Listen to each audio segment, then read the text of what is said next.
four Gospels are not randomly selected of a bunch of hundreds of so-called Gospels. No. I don't know where people got that from. And I've been speaking to a lot of atheists, skeptics, agnostics. I've been corresponding with Bart Ehrman. I've been corresponding with many other top religious leaders, including Dr. Shabir Ali. Okay, we already said this. John's chain of custody. That is to show you how you have the Hadith collections, okay, oral traditions put through. I'm going to take one example, two examples actually, John's chain of custody. John taught two students, Ignatius, who lived from 35 to 117, and Polycarp. Okay, it's moving on its own. I don't know why. Polycarp in turn taught Irenaeus.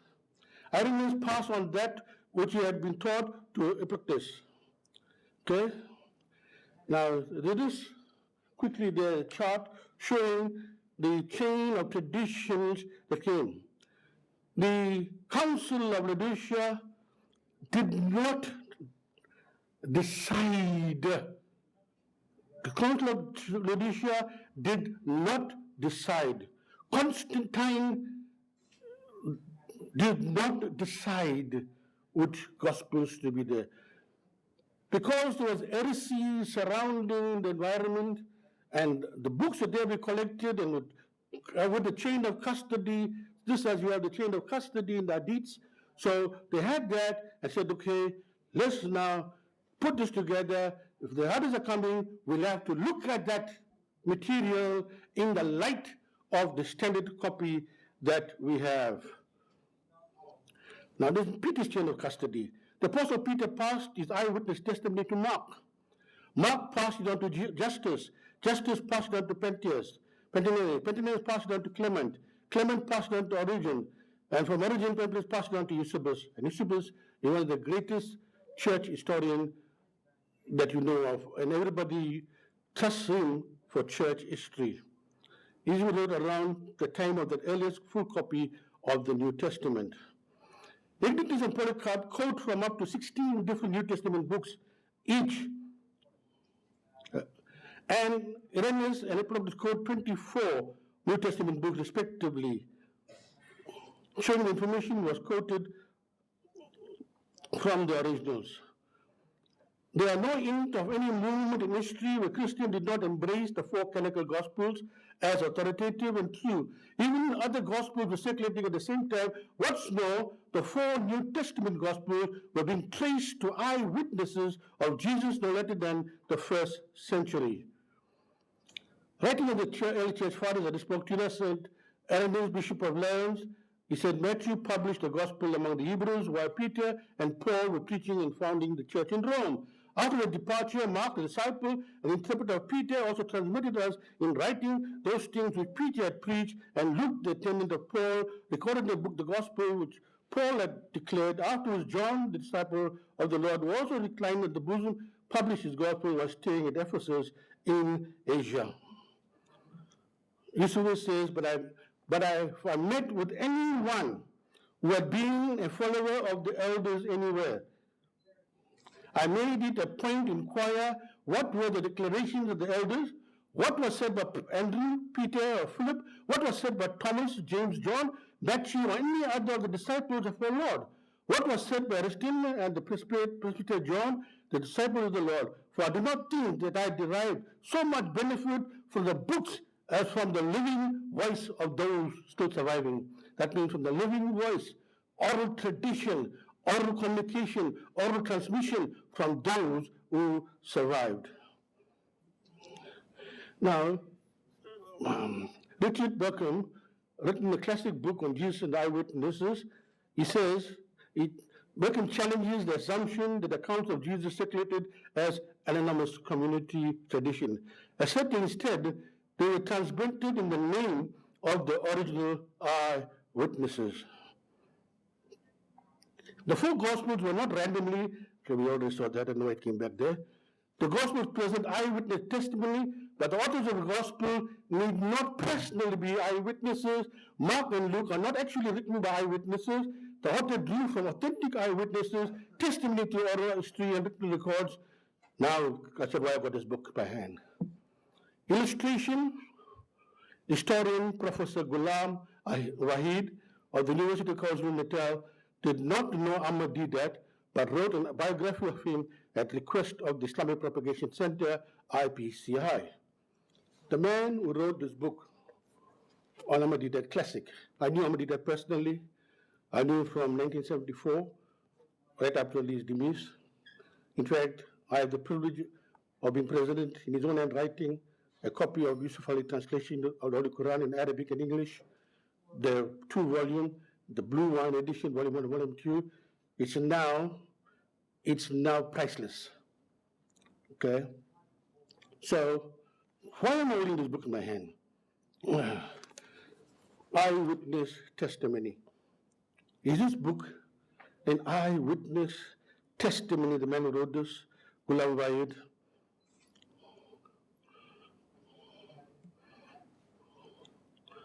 Okay. He never met Didat. How do I know that? I corresponded with him on the Saturday, the 25th of February 2017 at 10:51 p.m. He writes to me, "Dear Bobby, thanks. No, I never met Mr. Didat. Regards, Ghulam." A man like Luke and Mark who never met Jesus. Here's a man writing a book on Ahmad Didat, who I met and who he never met. But I must say, I endorse this book. I will ask all you students to get a copy of this book. I think it's about 300 Rand, selling for 300 Rand, because I went through this book, and I know Didat personally. What I like about this book is it was very objective, okay? And if you read it, you'll know the real Didat and who we knew personally. Can we rely on this account of Mr. Ahmad Didat? I tell you yes, because I knew Ahmad Didat. But did Ghulam Wahid know Ahmad Didat personally? No. The Islamic Propagation Center International, Professor Wahid told me that, when I asked him, why did you write a book on Ahmad Didat? You know the man. Why did you write it? He says, because he was asked by the Islamic Propagation Center here in Durban, this very building we are in, by the trustees, to write an autobiography of Ahmad Didat.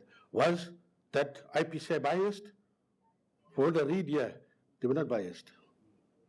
A Muslim telling a fellow Muslim, write about a fellow Muslim, is that biased? So we need to check the facts. We need to check what is recorded. Fortunately, I know Mr. Ahmad Didat personally. Fortunately, I knew him from my younger days, and right Kubert from 1974 till up to his demise. What text sources did Ghulam Wahid use? What text sources did Ghulam Wahid use? Like all ardent historians and biographers, he based his work on primary and secondary sources.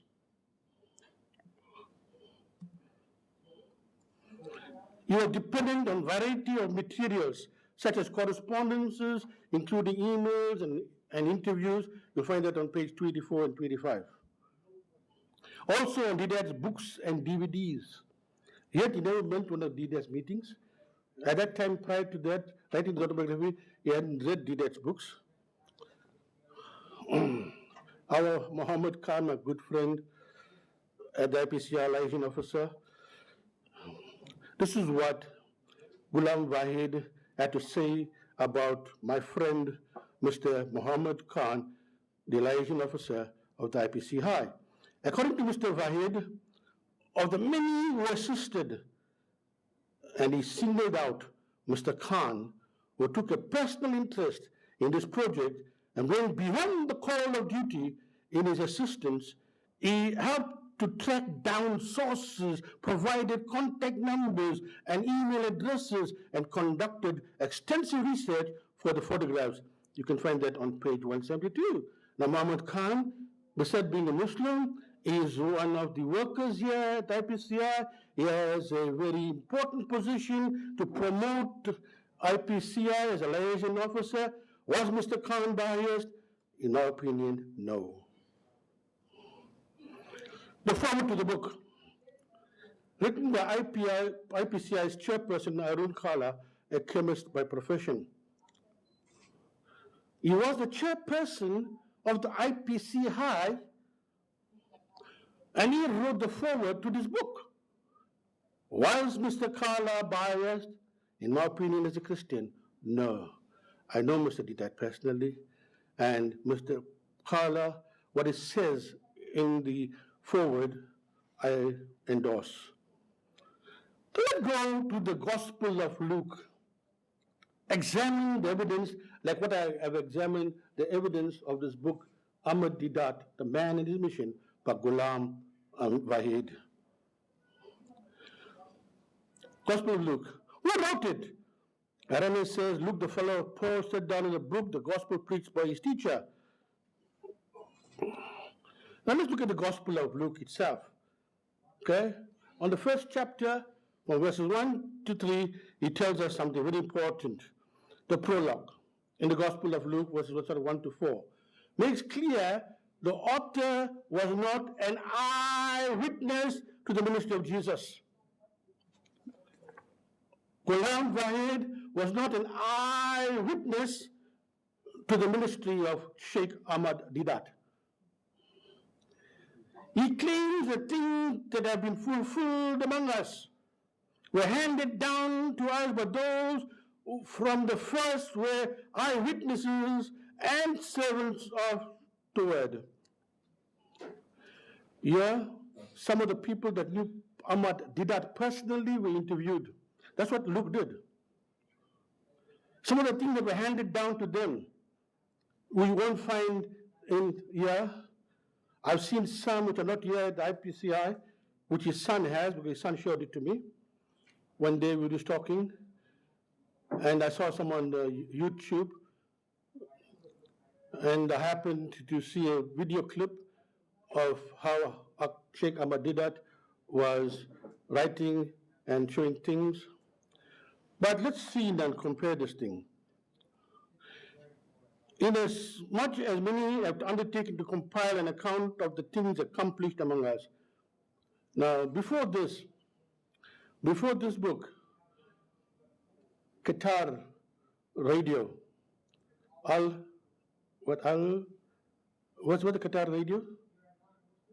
Al Jazeera, what? Al Jazeera. They did a short clip of Sheikh Ahmad Didat's life before this. And I'm sure Mohammed Khan had given him some of the DVDs that were made prior to this about the life which I have got my position. So what did Luke do? Same thing what Ghulam Wahid is doing now in the 21st century.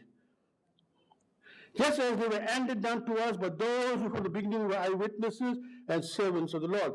An eyewitness and servant of the Lord, that were the early apostles, they were still alive. It seemed fitting for me as well.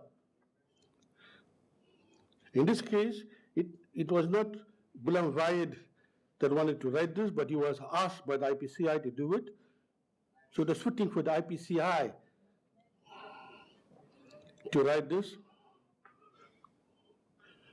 And he investigated everything.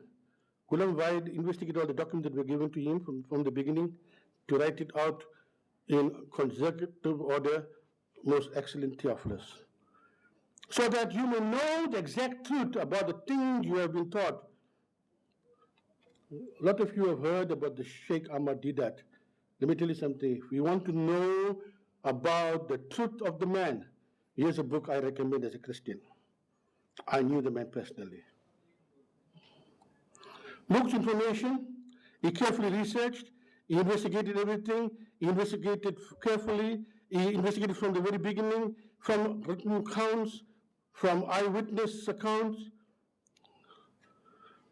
Did the Gospels use each other? Yes. Right. Some people say, the disciples like Bart Ehrman and others say, the four Gospels could not be written by this four name because they were illiterate.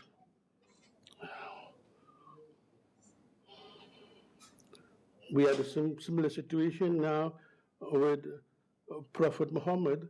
where some say he was illiterate and some say he was not illiterate, and there's among our scholars.